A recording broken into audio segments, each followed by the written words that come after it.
sa naging tagumpay ng Milwaukee Bucks sa kanilang debut sa season na ito. Sa kasunod na laban ay natalo naman sila.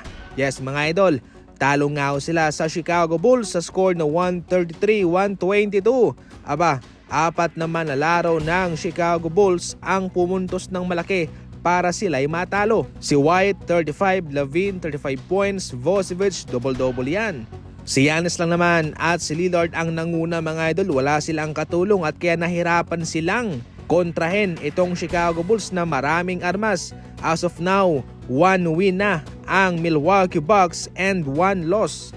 Sa pangalawang laban ni Buddy Hield mga idol ay marami na siyang ginawang malaki para sa kanyang bagong team na Golden State Warriors. At tila marami sa ngayon ang nagkakaroon ng interest kung paano ganito siya gumaling lalo. Well, eto na ang revelasyon ni Buddy Hield. Ayon sa kanya, sa mga nakalipas na taon ay kanyang pinag-aaralan ng maigi itong tira na Stephen Curry, ang kanyang laruan, kung paano siya naglalaro at tumitira. Dito mga idol, pinapatunayan ni Buddy Hield na kahit siya ay isang magaling na shooter at kabilang sa mga magagaling na tirador ng NBA, hindi niya ikinakahiya na minsan ay pinag-aaralan niya ang mga moves ni Stephen Curry. Ayon pa sa kanya, I studied the hell out of him. Mayroon daw magandang bitaw itong sa Stephen Curry at yung arko. Napahanga siya kung paano bumitaw itong sa step at paano niya ito naipapasok ng ganun-ganun na lamang, at yun daw ang kanyang pinagfo-focusan sa mga nakalipas na taon. Imagine na hindi pa niya kasama si Stephen Curry sa mga panahong iyon, pero ngayon mas lalong gumaling pa siya dahil sila'y magkasama na sa iisang kupunan.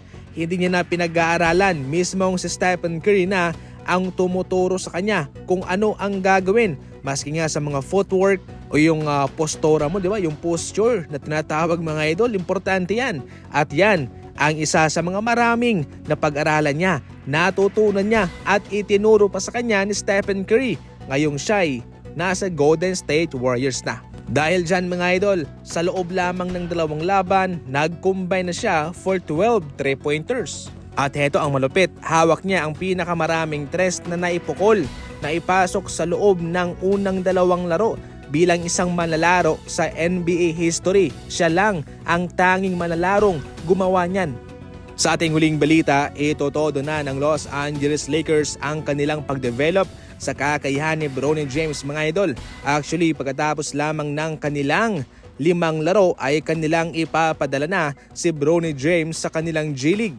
Well, hindi ibig sabihin na doon lang siya mamamalagi mga idol. Nakadepende pa rin yan sa Los Angeles Lakers kung siya'y pababalikin.